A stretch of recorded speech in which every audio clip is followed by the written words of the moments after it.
Basics of infimetrics.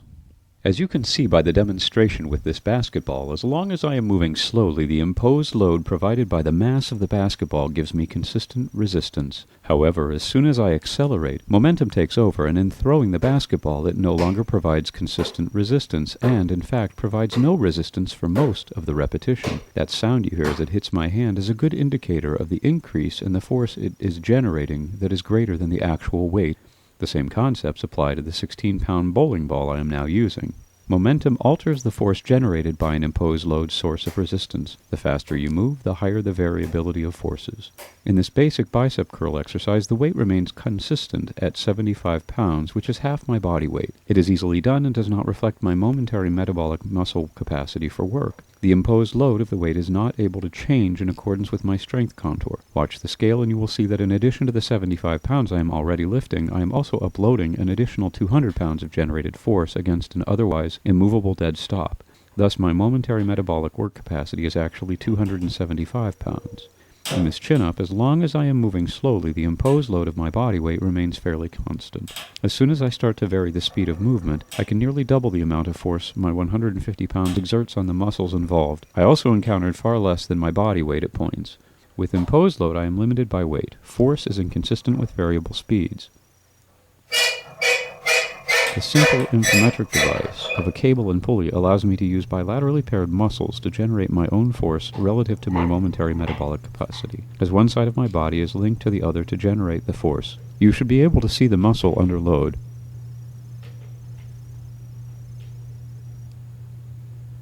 I show a dishonest effort for a moment where I move but do not generate imposed load. This requires discipline to provide relative resistance when you have no feedback device to indicate generated force. The same principle applies when I am using this simple infimetric bar device. Contraction of one bicep is resisted by the opposite arm as it lengthens. See if you can tell when I make a dishonest effort here. I am unlimited by speed constraints, either fast or slow.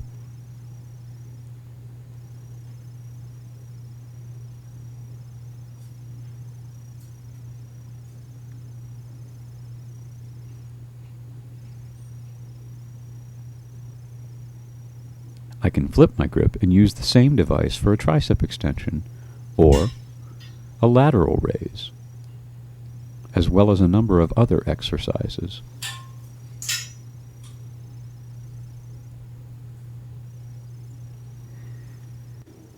I now move to a bicep curl prototype and am generating a load of 75 pounds. If I want to, I can target a set generated load, in this case 75 pounds, just like the barbell curl earlier.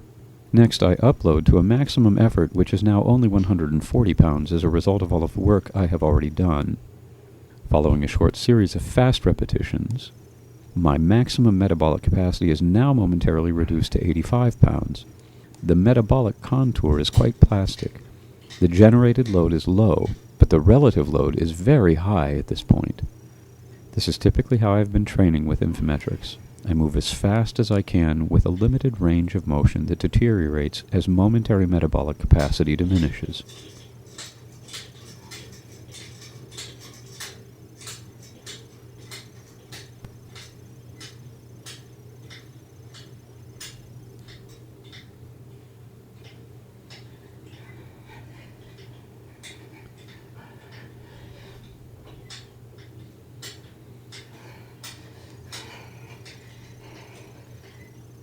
When speed diminishes and movement is no longer possible, I transition to a pulsed static.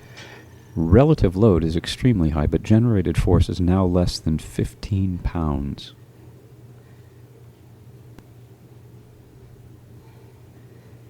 And when I can no longer generate any increase, I then transition to a non-pulsed static and finish when I can no longer generate even 5 pounds of force.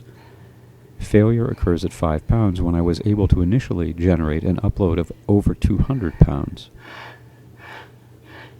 I hope this helps in understanding some basics of infimetrics.